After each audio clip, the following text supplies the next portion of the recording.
मुख्यमंत्री योगी आदित्यनाथ ने बुधवार को नगर निगम में नवनिर्मित अत्याधुनिक solid waste management (SWM) control room एवं नागरिक सुविधा केंद्र का अनावरण किया। इसके साथ ही नगर निगम की नई नागरिक केंद्रित सेवाओं PMC 247 मोबाइल ऐप और डिजिटल वेबसाइट का भी शुभारंभ किया। महाकुंभ को स्वच्छ बनाने और आमजन को निर्बाध रूप से सुविधाएं प्रदान करने हेतु नगर निगम ने यह सुविधाएं शुरू की है। इसके तहत अब न सिर्फ solid waste management control room के माध्यम से शहर की सफाई व्यवस्था सुदृढ़ होंगी, बल्कि आमजन को भी सेवाओं के लिए इधर उधर नहीं भटकना पड़ेगा। नगर निगम ने प्रयागराज स्मार्ट सिटी के सहयोग से इन सेवाओं की शुरुआत की है। सीएम योगी ने कहा कि यह दिखाता है कि तकनीक शहर को कैसे बदल सकती है। प्रयागराज देश भर में नागरिक केंद्रित शासन का एक नया मानक स्थापित कर रहा है और नागरिकों के जीवन को बेहतर बनाने के लिए प्रयागराज नगर निगम के इस इनोवेशन की सराहना करता हूं। PMC 247 मोबाइल ऐप लॉन्च करने के साथ ही ई-गवर्नेंस प्लेटफॉर्म को भी अपडेट किया गया है, जिससे नागरिकों को आसान और तेज सेवाएं मिल सकेंगी। मोबाइल ऐप और डिजिटल वेबसाइट से लोगों को कई सुविधाएं प्राप्त हो सकेंगी। आसान भुगतान, संपत्ति और जल कर का भुगतान ऑनलाइन किया जा सकता है। साथ ही बिल देखने, डाउनलोड करने और रिकॉर्ड प्रबंधन की सुविधा भी होगी। स्मार्ट लाइसेंसिंग 89 प्रकार के लाइसेंस के लिए ऑनलाइन आवेदन, नवीनीकरण और प्रबंधन की सुविधा प्राप्त हो सकेगी। अन्य नागरिक सुविधाएं ऐप के माध्यम से सार्वजनिक शौचालयों की जानकारी मिल सकेगी। नागरिकों की प्रतिक्रिया और सुझाव के लिए एक डिजिटल सुझाव बॉक्स उपलब्ध होगा। नगर निगम कार्यालयों और अधिकारियों के संपर्क विवरण भी प्राप्त हो सकेंगे। ऐप के माध्यम से रियल टाइम वायु गुणवत्ता सूचकांक की निगरानी हो सकेगी। स्वैच्छिक रक्तदाता निर्देशिका भी ऐप और डिजिटल वेबसाइट पर मिलेगी। पर्यटन स्थलों, परिवहन मार्गों और शहर के मुख्य आकर्षणों के बारे में जानकारी प्राप्त हो सकेगी।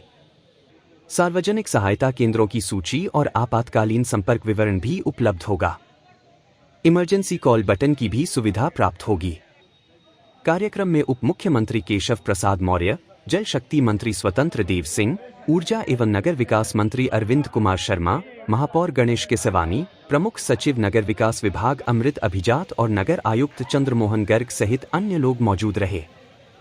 महाकुंभ को भव्य और दिव्य बनाने के लिए मुख्यमंत्री योगी आदित्यनाथ प्रयागराज में चल रही तैयारियों का जायजा लेने पहुंचे। उन्होंने महाकुंभ के लिए 237.38 करोड़ की परियोजनाओं का अनावरण किया। इन परियोजनाओं में महाकुंभ को स्वच्छ और सुरक्षित बनाने वाले विभिन्न उपकरणों के साथ साथ नगर निगम में नवनिर्मित कंट्रोल रूम भी शामिल है। इसके अतिरिक्त मुख्यमंत्री ने स्वच्छाग्रहियों एवं सफाई कर्मियों को यूनिफॉर्म किट तथा नाविकों को लाइफ जैकेट समेत विभिन्न सरकारी योजनाओं से भी लाभान्वित किया। इससे पूर्व सीएम योगी विभिन्न धार्मिक स्थलों पर चल रहे विकास कार्यों का भी जायजा लिया। उल्लेखनीय है कि योगी सरकार महाकुंभ को स्वच्छ और सुरक्षित महाकुंभ के तौर पर प्रस्तुत करने पर सर्वाधिक जोर दे रही है।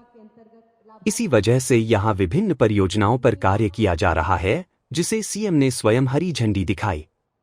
मुख्यमंत्री योगी ने नगर निगम कार्यालय में स्वच्छता परियोजनाओं की मॉनिटरिंग के लिए नवनिर्मित कंट्रोल रूम का अनावरण किया। साथ ही अन्य परियोजनाओं और सफाई उपकरणों को भी लोकार्पित किया। इन सभी परियोजनाओं की लागत करीब 14 करोड़ रुपए है। इसके अतिरिक्त सीएम योगी ने परेड मेला क्षेत्र में आयोजित होने वाले कार्यक्रम में 50.38 करोड़ रुपए लागत की अन्य उपकरणों, टिपर, कॉम्पैक्टर आदि का अनावरण किया। यही नहीं, सीएम ने 173 करोड़ रुपए के फायर, जल पुलिस, रेडियो, नगर निगम यातायात के उपकरणों का भी अनावरण किया। इस तरह योगी ने महाकुंभ में सुरक्षा, स्वच्छाग्रहियों एवं गंगा सेवा दूतों के लिए 237.38 करोड़ रुपए की परियोजनाओं का शुभारंभ किया। सीएम योगी ने स्वच्छता और सुरक्षा मजबूत करने के लिए विभिन्न परियोजनाओं का अनावरण किया, तो वहीं महाकुंभ को स्वच्छ बनाने में जुटे स्वच्छाग्रहियों व सफाई कर्मियों को विभिन्न योजनाओं से लाभान्वित भी किया। सीएम योगी ने करीब 20,000 स्वच्छाग्रहियों व सफाई मित्रों को यूनिफॉर्म किट तथा नाविकों को लाइफ जैकेट प्रदान किया। इसी तरह स्वच्छ कुंभ कोष के अंतर्गत 15,000 से अधिक कर्मियों, 10,000 कार्मिक, 3,000 नाविक और अन्य को 5 से अधिक योजनाओं से भी जोड़ने का काम किया गया। इन योजनाओं के तहत कर्मियों को बीमा प्रमाण पत्र भी वितरित किए। सीएम योगी गूगल के साथ मेला प्राधिकरण के MOU हस्तांतरण कार्यक्रम में भी शामिल हुए। गूगल के साथ हुए इस करार के तहत पहली बार गूगल अपने नेविगेशन में महाकुंभ के लिए बनाए जा रहे अस्थायी शहर को शामिल करेगा, जिससे यहां आने वाले श्रद्धालुओं को गूगल मैप की मदद से मेला क्षेत्र में प्रमुख धार्मिक स्थलों, घाटों एवं अखाड़ों तक पहुंचने में नेविगेशन सहायक की भूमिका अदा करेगा। मुख्यमंत्री योगी आदित्यनाथ ने विभिन्न विकास कार्यों का जायजा भी लिया। इलाहाबाद विश्वविद्यालय में आयोजित कार्यक्रम के अतिरिक्त सीएम ने गंगा रिवर फ्रंट, गंगा नदी में हो रहे ड्रेजिंग कार्यों एवं पांटून पुलों के कार्यों का निरीक्षण भी किया। प्रधानमंत्री के कार्यक्रम के दृष्टिगत वे संगम नोड्स पर प्रस्तावित कार्यक्रम स्थल का भी निरीक्षण करने भी पहुंचे। यहां पर उन्होंने संबंधित अधिकारियों को आवश्यक दिशा निर्देश भी प्रदान किए। मुख्यमंत्री योगी आदित्यनाथ ने बुधवार को प्रयागराज दौरे पर महाकुंभ की तैयारियों को गति देते हुए मेला क्षेत्र में सुरक्षा, स्वच्छता मित्रों व गंगा सेवादूतों के लिए 237.38 करोड़ के उपकरण व विकास परियोजनाओं का अनावरण किया। सीएम योगी ने कहा कि ये हमारा सौभाग्य है कि प्रयागराज के दुनिया के इस सबसे बड़े आध्यात्मिक और सांस्कृतिक आयोजन के साथ हम सबको जुड़ने का अवसर प्राप्त हो रहा है। वेणी माधव भगवान व मां गंगा ने हम सबको ये अवसर दिया है कि हम सभी मिलकर इस भव्य और दिव्य आयोजन में सहभागी बनकर देश और दुनिया से आने वाले करोड़ों श्रद्धालुओं को प्रयागराज की महत्ता के बारे में बताएं। इस पौराणिक और दुनिया के सबसे बड़े आध्यात्मिक और सांस्कृतिक समागम के माध्यम से प्रयागराज, उत्तर प्रदेश और भारत की इस समृद्ध सांस्कृतिक विरासत की छाप दुनिया के मंचों पर देगा। इस आयोजन से जुड़ने का सौभाग्य हम सबको प्राप्त हुआ है, तो यह जरूर पूर्व जन्मों के पुण्यों का ही प्रताप है। उन्होंने कहा कि 13 जनवरी से 26 फरवरी तक इस आयोजन के सफलतापूर्वक संपन्न होने के बाद आप सभी का अभिनंदन करने फिर यहां आएंगे। सीएम योगी ने कहा कि दिव्य, भव्य और डिजिटल कुंभ की परिकल्पना साकार करने के लिए प्रयागराज महाकुंभ आयोजन की नींव स्वच्छता कर्मी, सफाई कर्मी, नाविक और इस पूरे अभियान से जुड़े जितने भी कार्मिक हैं, उन्हें शुभकामनाएं देता हूं। प्रयागराज का कुंभ प्रधानमंत्री नरेंद्र मोदी की प्रेरणा और मार्गदर्शन में पूरे देश और दुनिया में प्रयागराज को एक वैश्विक छवि के रूप में स्थापित करने में सफल रहा है। कुंभ के माध्यम से आने वाला हर व्यक्ति एक सुकून महसूस करके असीम आध्यात्मिक शांति की अनुभूति करता हो, यह दृश्य 2019 के प्रयागराज कुंभ में देखने को मिला था। ये सब कुछ हम डिजिटली देख पाए। डिजिटल टूरिस्ट मैप कुंभ का, प्रयागराज सिटी का, डिजिटल स्वच्छता के कार्यक्रम को, डिजिटल सुरक्षा को, डिजिटल स्नान को, ये सभी कार्यक्रम हम लोग, कोई भी व्यक्ति आए उसको ये सारा कार्यक्रम डिजिटली वह अपने स्मार्टफोन के माध्यम से पता लगा सकेगा कि मुझे कहां जाना है और कौन सा रास्ता होगा। ये सभी जानकारी देने के लिए, जिस परिकल्पना को साकार करने के लिए आदरणीय प्रधानमंत्री जी का दिसंबर के द्वितीय सप्ताह में प्रयागराज में आगमन है। लगभग 6,500 करोड़ रुपए से कुंभ की परियोजनाओं के लोकार्पण के कार्यक्रम और उस कार्यक्रम के साथ एक भव्य और दिव्य कुंभ की परिकल्पना के साथ ही डिजिटल कुंभ की परिकल्पना को साकार करने के लिए जिस टीम को काम करना है, उस टीम का आह्वान करने के लिए आज मैं आपके पास आया हूं। आप सबसे कहने के लिए आया हूं कि प्रयागराज भगवान की कृपा से हम सबको अपने इस आध्यात्मिक और सांस्कृतिक आयोजन को, दुनिया के सामने सबसे विराट समागम को हमें उसी दिव्यता और भव्यता के साथ, उसका विराट स्वरूप के साथ संपन्न करना है। कुंभ उन्होंने कहा कि प्रातः काल से ही प्रयागराज में अलग अलग स्थानों पर जो कार्यक्रम होने जा रहे हैं, उसकी तैयारी में सभी जुटे हुए हैं। 13 जनवरी से 26 फरवरी के बीच में जो 6 प्रमुख स्नान होने हैं, उनमें 13 जनवरी को पौष पूर्णिमा, 14 जनवरी को मकर संक्रांति, 29 जनवरी को मौनी अमावस्या, 3 फरवरी को बसंत पंचमी, 12 फरवरी को माघी पूर्णिमा और 26 फरवरी को महाशिवरात्रि के स्नान होंगे। उन्होंने कहा कि इस बार कुंभ का क्षेत्र बढ़ाया गया है। पहले 1,800 हेक्टेयर का था, जो बढ़कर 2,000 हुआ, फिर 2,500 और कुंभ में यह 3,200 हेक्टेयर तक पहुंच गया। इस बार यह 4,000 हेक्टेयर के विस्तृत भूभाग में आयोजित किया जाएगा। 25 सेक्टर बनाए गए हैं। इसके अलावा 1,850 हेक्टेयर की पार्किंग भी संगम तट से एक निश्चित स्थान पर की जा रही है। 14 फ्लाईओवर और अंडरपास बनाए जा रहे हैं। 9 पक्के घाट बनाए जा रहे हैं 7 रिवर फ्रंट रोड 12 किलोमीटर का अस्थायी घाट, 550 शटल बसें, 7,000 रोडवेज बसें, 7 बस स्टैंड बनाए जा रहे हैं। 13 जनवरी से 26 फरवरी के बीच में जो 6 प्रमुख स्नान होने हैं, जिनमें 3 शाही स्नान पड़ेंगे और 6 स्नान होने हैं पौष पूर्णिमा 13 जनवरी को, मकर संक्रांति या शाही स्नान भी पड़ेगा मकर संक्रांति के दिन 14 जनवरी को, मौनी अमावस्या शाही स्नान पड़ेगा 29 जनवरी को, बसंत पंचमी शाही स्नान पड़ेगा 3 फरवरी को, माघी पूर्णिमा 12 फरवरी को और महाशिवरात्रि 26 फरवरी को।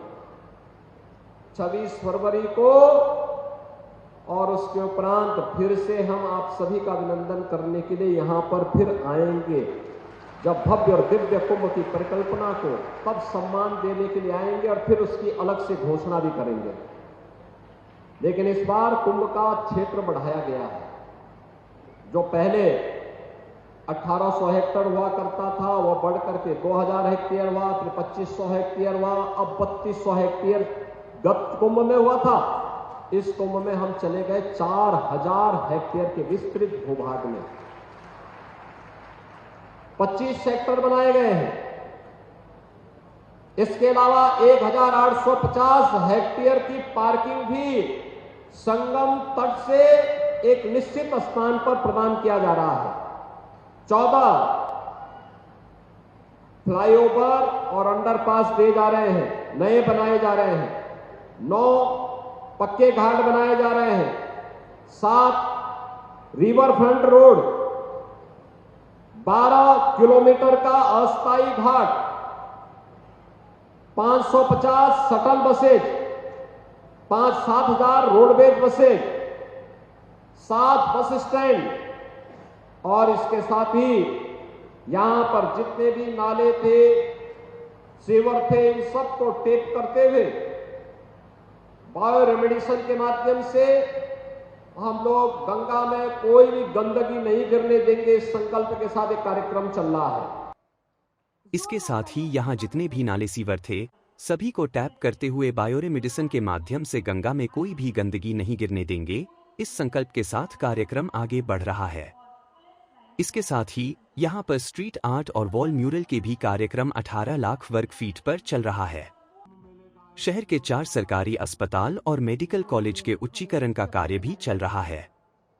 स्वच्छ कुंभ के लिए हो रही व्यापक तैयारी। सीएम योगी ने कहा कि गत कुंभ में 14 लाख शौचालय बनाए गए थे, तो वहीं इस बार के कुंभ में 1.5 लाख से अधिक शौचालय बनाए जा रहे हैं और इनमें 10,000 से अधिक स्वच्छता कर्मियों की तैनाती भी की जा रही है। मेला क्षेत्र में गत कुंभ में 80,000 टेंटेज लगे थे। इस कुंभ में इनकी संख्या बढ़कर के 1.60 लाख तक पहुंचाई जा रही है। पिछले कुंभ में 300 किलोमीटर के 22 पॉन्टून ब्रिज बनाए गए थे। इस कुंभ में 400 किलोमीटर के 30 पॉन्टून ब्रिज बनाए जा रहे हैं।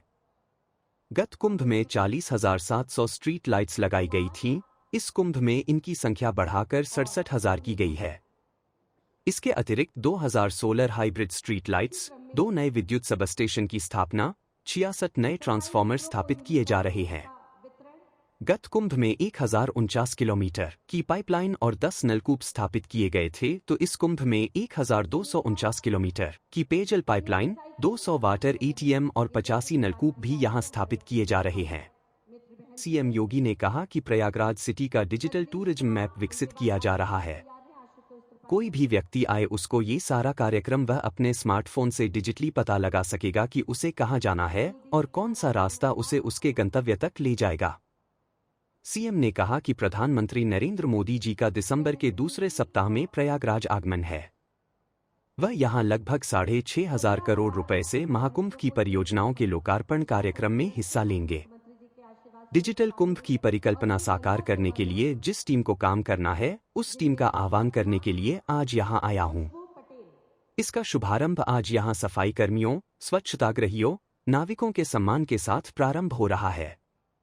इस अवसर पर उप मुख्यमंत्री केशव प्रसाद मौर्य, प्रयागराज के प्रभारी मंत्री और जल शक्ति मंत्री स्वतंत्र देव सिंह, औद्योगिक विकास मंत्री नंद गोपाल गुप्ता नंदी, नगर विकास और ऊर्जा मंत्री अरविंद कुमार शर्मा, महापौर गणेश केसवानी, सांसद प्रवीण पटेल, पूर्व मंत्री एवं विधायक सिद्धार्थनाथ सिंह, हर्षवर्धन वाजपेयी, पीयूष रंजन निषाद, गुरुप्रसाद मौर्य, दीपक पटेल, केपी श्रीवास्तव, सुरेंद्र चौधरी, मुख्य सचिव मनोज कुमार सिंह, प्रमुख सचिव अमृत अभिजात उपस्थित रहे।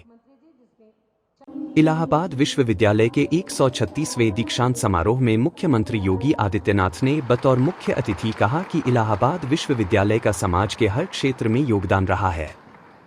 इसकी एक गौरवशाली परंपरा रही है। युवाओं को नए ज्ञान से अपने आप को वंचित नहीं करना चाहिए। उन्होंने दीक्षांत समारोह में युवाओं को संबोधित करते हुए कहा कि हर नया ज्ञान अपने आप में एक विज्ञान होता है। जब भी आप अपने आप को इससे दूर करेंगे तो आप अपने लिए एक बैरियर खड़ा करेंगे। उन्होंने कहा कि तमाम लोग नई बातों को और नए रिफॉर्म को अंगीकार नहीं कर पाते। जब कोई नयापन आता है तो लोग झंडा लेकर उसका विरोध करने निकल पड़ते हैं। वो समय गया जब नारे लगते थे कि मेरी मांगे पूरी हों, चाहे जो मजबूरी हो। देश और समाज का उत्थान इसमें कभी नहीं हो सकता। याद रखना, हमारा एक एक पल, एक एक क्षण राष्ट्र धर्म के प्रति समर्पित होना चाहिए। एक और हमारा युवा पीढ़ी देश के बारे में क्या सोचता है, आज उसे जब सोचना होगा तो उन्हें इन महापुरुषों के बारे में एक बार इनके उद्घोष को भी अंगीकार करना होगा। और ये सभी युवा हैं। और दूसरी तरफ हम नए ज्ञान की परंपरा से अपने आप को वंचित नहीं कर सकते, कभी नहीं वंचित कर सकते। हर नया ज्ञान अपने आप में एक विज्ञान होता है, उससे आप अपने आप को दूर नहीं कर सकते। जब भी आप उससे अपने आप को दूर करेंगे तो आपके लिए स्वयं भी आने वाले समय के लिए आप स्वयं के लिए बैरियर खड़ा कर रहे हैं। उस बैरियर से अपने आप को बचाना है। हमें समय के प्रवाह के साथ अपने आप को तैयार करना होगा, उसके साथ आगे बढ़ना होगा, क्योंकि ये समय की गति बड़ी निराली है। जो उसके साथ नहीं बढ़ पाता है तो समय उसकी दुर्गति कर देता है। हमें दुर्गति का शिकार नहीं बनना है, हमें तो उस प्रवाह के साथ 10 कदम आगे बढ़ करके चलना है। तमाम लोग नई बातों को, नए रिफॉर्म को अंगीकार नहीं कर पाते। कोई चीज नयापन आता है, लोग उसका विरोध करने के लिए झंडा लेकर के निकल पड़ते हैं। याद रखना, हमें अपने आप को तैयार करना होगा इस कार्य के लिए। और समय गया जब नारे लगते थे कि मेरी मांगें पूरी हो चाहे जो मजबूरी हो, वह बंद होना चाहिए। देश और समाज का उत्थान इसमें कभी नहीं हो सकता, कभी नहीं हो सकता। याद रखना, हमारा एक एक क्षण, एक एक पल राष्ट्र धर्म के लिए समर्पित होना चाहिए। हमें नए ज्ञान से ओतप्रोत होना होगा। उन्होंने यह भी कहा कि जो लोग जाति, मत और मजहब के आधार पर छात्र शक्ति और युवा शक्ति को बांटने की कोशिश कर रहे हैं, वो भारत की युवा शक्ति और युवा ऊर्जा को विभाजित करने का पाप कर रहे हैं। ऐसे लोगों को कभी भी आगे नहीं बढ़ने देना चाहिए। मुख्यमंत्री योगी ने बुधवार को इलाहाबाद विश्वविद्यालय के दीक्षांत समारोह में छात्र एवं छात्राओं को डिग्री प्रदान की। इसके पूर्व विश्वविद्यालय की कुलपति संगीता श्रीवास्तव ने सीएम योगी का स्वागत किया। वहीं कुलाधिपति आशीष कुमार चौहान ने दीक्षा पाने वाले छात्रों को शपथ दिलाई। सीएम योगी ने प्रख्यात कवि डॉक्टर कुमार विश्वास को विश्वविद्यालय की ओर से डी.लिट की मानद उपाधि प्रदान की। विश्व में ज्ञान की जो पीठिकाएं हैं उनमें से वरेण्य और भारत में प्रारंभिक रूप से जो 4 विश्वविद्यालय दीपक जलाए गए थे उनमें से एक सबसे प्रांजल और सबसे दीपित परिसर इलाहाबाद विश्वविद्यालय ने अपनी सर्वोच्च उपाधि से सम्मानित किया। ये मेरे लिए निजी रूप से गर्व का विषय है और यह उपाधि मैं अपने उन सब पुरखों को अर्पित करता हूं जिन्होंने इस विश्वविद्यालय से कविता का दीप जलाया। जो एक बड़ी परंपरा, चाहे वो धर्मवीर भारती जी की हो, चाहे हरवंश राय बच्चन की हो, चाहे फिराक गोरखपुरी की हो, चाहे भाषा वैज्ञानिक डॉक्टर धीरेन्द्र वर्मा की हो, अनेक असंख्य नाम यहाँ पर हैं जिन्होंने इस दीप को यत्नपूर्वक जागृत रखा। मैं उसी दीप श्रृंखला का एक छोटा सा स्वर हूँ। तो मैं उन सब अपने पुरखों को तर्पण के रूप में ये उपाधि सौंपता हूँ। मुख्यमंत्री ने कहा कि हम नए ज्ञान की परंपरा से अपने आप को वंचित नहीं कर सकते। सीएम योगी ने कहा कि इलाहाबाद विश्वविद्यालय अपनी प्रतिष्ठा के लिए जाना जाता है। समाज का ऐसा कौन सा क्षेत्र है जहां के लिए इलाहाबाद विश्वविद्यालय ने ऊर्जावान युवाओं को न तैयार किया हो? लेकिन समय की एक गति होती है और अगर हम उस गति से कदम मिलाकर चलते हैं तो समाज, देश और दुनिया हम सबका अनुसरण करती है, और अगर हम पीछे हैं तो हमें पिछलगू होने के लिए मजबूर होना पड़ता है। कहीं न कहीं इलाहाबाद विश्वविद्यालय भी इसी द्वंद्व का शिकार हुआ होगा। लेकिन इन विपरीत परिस्थितियों और झंझावतों के बीच भी विश्वविद्यालय ने चुनौतियों का सफलतापूर्वक सामना करते हुए फिर से उस प्रतिष्ठा को प्राप्त करने की तड़प दिखाई है। विश्वास है कि इलाहाबाद विश्वविद्यालय अपने पुरातन गौरव को हासिल करेगा, इसमें कहीं कोई संदेह नहीं है। सीएम योगी ने समारोह में दीक्षांत उपदेश का भी जिक्र किया। उन्होंने कहा कि जब हम दीक्षांत उपदेश की चर्चा करते हैं तो यह केवल दीक्षा का अंत नहीं है, बल्कि एक नूतन शुरुआत होती है। उच्च शिक्षा का केंद्र कैसा होना चाहिए, प्राचीन भारत ने दुनिया को दिखाया था। दुनिया के सर्वश्रेष्ठ दार्शनिक ग्रंथ के रूप में भारत की ऋषि परंपरा ने उपनिषदों की रचना की और उसी उपनिषद की पंक्तियां हमारे गुरुकुल में दीक्षांत उपदेश के रूप में अंगीकार की गईं, जिसे हम तैत्तिरीय उपनिषद के रूप में बोलते हैं कि सत्यम वद धर्मंचर स्वाध्यायान्मा प्रमदः सत्यान्न प्रमदितव्यम धर्मान्न प्रमदितव्यम कुशलान्न प्रमदितव्यम। ये तैत्तिरीय उपनिषद का वह दीक्षांत उपदेश है जो हमारे गुरुकुल में आज से नहीं हजारों वर्षों से अपनी शिक्षा पूर्ण करने के बाद एक नए जीवन में प्रवेश करने वाले छात्र को प्रदान किया जाता था। सीएम योगी ने कहा कि हमारे यहाँ धर्म की बहुत विराट परिभाषा है। धर्म वह है जो हमारे अभ्युदय यानी सांस्कारिक उत्कर्ष का मार्ग प्रशस्त करें और जीवन के बाद मुक्ति का मार्ग भी प्रशस्त करे। पूरी दुनिया की मानवता के सामने जब भी संकट आया, भारत हमेशा बाहें फैलाकर खड़ा था। हमने कभी अपने स्वार्थ के लिए किसी का अहित नहीं किया। ये है सनातन धर्म, ये है भारत। जिन्होंने संविधान का गला घोंटा वही संविधान बचाने का ढिंढोरा पीट रहे। उन्होंने विपक्षी दलों पर प्रहार करते हुए कहा कि जो संविधान की मूल प्रति है उसमें कहीं भी पंथ निरपेक्ष और समाजवादी शब्द नहीं था। ये दो शब्द जोड़े गए तब जब देश में संसद भंग थी, न्यायपालिका के अधिकार कुंद कर दिए गए थे। इस देश के लोकतंत्र पर कुठाराघात हुआ था और जिन लोगों ने संविधान का गला घोंटने का काम किया था वो आज संविधान बचाने का ढिंढोरा पीट रहे हैं। वह कह रहे हैं कि संविधान खतरे में है, लोकतंत्र खतरे में है। प्रश्न यह उठता है कि यह समाज उन लोगों का मूल्यांकन कब करेगा जो लोग स्वयं लोकतंत्र के लिए खतरा हैं। जिन लोगों ने संविधान पर अपनी मर्जी से न सिर्फ छेड़छाड़ का प्रयास किया बल्कि लोकतंत्र को पूरी तरह पैरालाइज करने का प्रयास किया।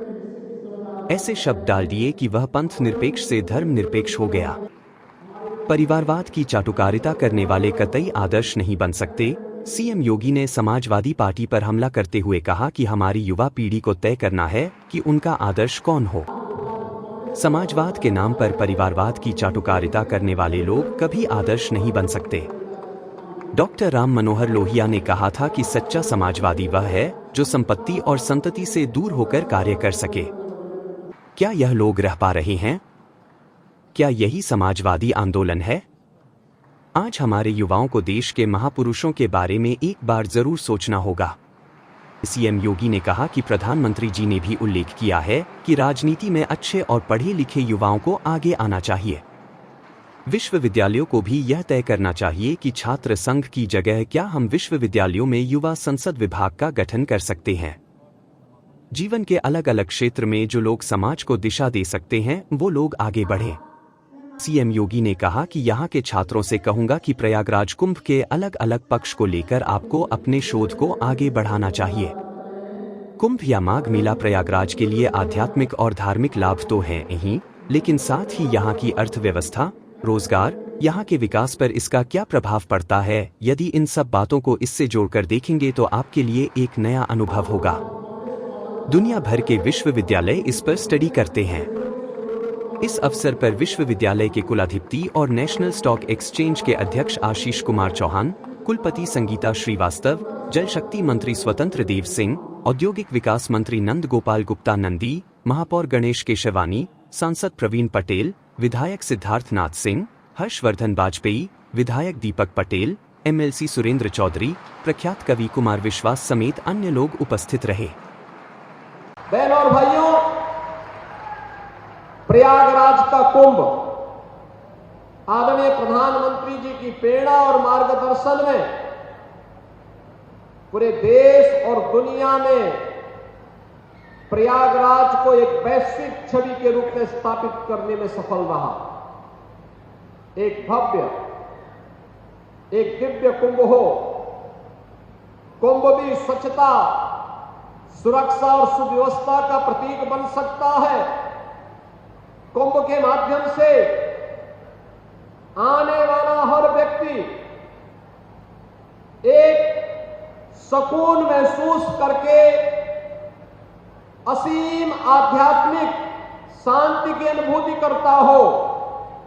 यह दृश्य देखने को मिला था 2019 के प्रयागराज कुंभ में, और प्रयागराज कुंभ के उस कार्यक्रम की परिणति थी कि स्वच्छ कुंभ की परिकल्पना को साकार करने वाले स्वच्छता के कर्मियों को आदरणीय प्रधानमंत्री जी ने उनके पाद प्रक्षालन के माध्यम से उस समय संदेश दिया था कि वास्तव में स्वच्छ कुंभ की नींव और उसकी आधारशिला कोई है, ये सफाई कर्मचारी हैं, इनका सम्मान होना चाहिए और उनका अभिनंदन होना चाहिए।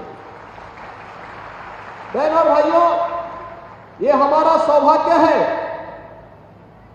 कि इस प्रयागराज के दुनिया के सबसे बड़े आध्यात्मिक और सांस्कृतिक आयोजन के साथ हम सबको जुड़ने का अवसर प्राप्त हो रहा है। प्रयागराज भगवान ने, बेड़ी माधव भगवान ने, मां गंगा ने हम सबको यह अवसर दिया है कि हम सभी लोग मिलकर के इस भव्य और दिव्य आयोजन में सहभागी बनकर के देश और दुनिया से आने वाले करोड़ों श्रद्धालुओं को प्रयागराज की महत्ता के बारे में भी बताएं। इस पौराणिक और दुनिया के सबसे बड़े आध्यात्मिक और सांस्कृतिक समागम के माध्यम से प्रयागराज उत्तर प्रदेश और भारत की इस समृद्ध सांस्कृतिक विरासत की छाप दुनिया के मंचों पर दे। अगर यह सौभाग्य हम सबको इस कार्यक्रम के साथ जुड़ने का प्राप्त हुआ है तो जरूर पूर्व जन्मों के पुण्यों का ही ये प्रताप है कि जो ये अवसर हम सबको प्राप्त हुआ है। 13 जनवरी से 26 फरवरी के बीच में जो 6 प्रमुख स्नान होने हैं, जिनमें 3 शाही स्नान पड़ेंगे और 6 स्नान होने हैं पौष पूर्णिमा 13 जनवरी को, मकर संक्रांति यह शाही स्नान भी पड़ेगा मकर संक्रांति के दिन 14 जनवरी को, मौनी अमावस्या शाही स्नान पड़ेगा 29 जनवरी को, बसंत पंचमी शाही स्नान पड़ेगा 3 फरवरी को, माघी पूर्णिमा 12 फरवरी को और महाशिवरात्रि 26 फरवरी को। 26 फरवरी को और उसके उपरांत फिर से हम आप सभी का अभिनंदन करने के लिए यहां पर फिर आएंगे। जब भव्य और दिव्य कुंभ की परिकल्पना को तब सम्मान देने के लिए आएंगे और फिर उसकी अलग से घोषणा भी करेंगे। लेकिन इस बार कुंभ का क्षेत्र बढ़ाया गया है। जो पहले 1800 हेक्टेयर हुआ करता था वह बढ़ करके 2000 हेक्टेयर हुआ, फिर 2500 हेक्टेयर हुआ, अब 3200 हेक्टेयर गत कुंभ में हुआ था। इस कुंभ में हम चले गए 4000 हेक्टेयर के विस्तृत भूभाग में। 25 सेक्टर बनाए गए हैं। इसके अलावा 1850 हेक्टेयर की पार्किंग भी संगम तट से एक निश्चित स्थान पर प्रदान किया जा रहा है। 14 फ्लाईओवर और अंडरपास दिए जा रहे हैं, नए बनाए जा रहे हैं। 9 पक्के घाट बनाए जा रहे हैं। 7 रिवर फ्रंट रोड, 12 किलोमीटर का अस्थायी घाट, 550 शटल बसेज, 5-7 हजार रोडवेज बसेज, 7 बस स्टैंड और इसके साथ ही यहां पर जितने भी नाले थे, सीवर थे, इन सबको टेप करते हुए बायो रेमेडिएशन के माध्यम से हम लोग गंगा में कोई भी गंदगी नहीं गिरने देंगे, इस संकल्प के साथ एक कार्यक्रम चल रहा है। ये सब कुछ हम डिजिटली देख पाए। डिजिटल टूरिस्ट मैप कुंभ का, प्रयागराज सिटी का, डिजिटल स्वच्छता के कार्यक्रम को, डिजिटल सुरक्षा को, डिजिटल स्नान को, ये सभी कार्यक्रम हम लोग, कोई भी व्यक्ति आए उसको ये सारा कार्यक्रम डिजिटली वह अपने स्मार्टफोन के माध्यम से पता लगा सकेगा कि मुझे कहां जाना है और कौन सा रास्ता होगा। ये सभी जानकारी देने के लिए, जिस परिकल्पना को साकार करने के लिए आदरणीय प्रधानमंत्री जी का दिसंबर के द्वितीय सप्ताह में प्रयागराज में आगमन है, लगभग 6,500 करोड़ रुपए से कुंभ की परियोजनाओं के लोकार्पण के कार्यक्रम, और उस कार्यक्रम के साथ एक भव्य और दिव्य कुंभ की परिकल्पना के साथ ही डिजिटल कुंभ की परिकल्पना को साकार करने के लिए जिस टीम को काम करना है, उस टीम का आह्वान करने के लिए आज मैं आपके पास आया हूं। आप सबसे कहने के लिए आया हूं कि प्रयागराज भगवान की कृपा से हम सबको अपने इस आध्यात्मिक और सांस्कृतिक आयोजन को, दुनिया के सामने सबसे विराट समागम को, हमें उसी दिव्यता और भव्यता के साथ, उसका विराट स्वरूप के साथ संपन्न करना है। प्रयागराज महाकुंभ 2025 की तैयारी युद्ध स्तर पर चल रही है। आज हम लोगों ने एक बार फिर से यहां पर शासन और प्रशासन के भी उच्च स्तर के अधिकारियों ने आकर के प्रयागराज महाकुंभ की तैयारियों की समीक्षा की है, चल रहे कार्यों का निरीक्षण भी किया है। जैसा कि पिछले बार भी मैंने कहा था, युद्ध स्तर पर तैयारियां चल रही हैं। यद्यपि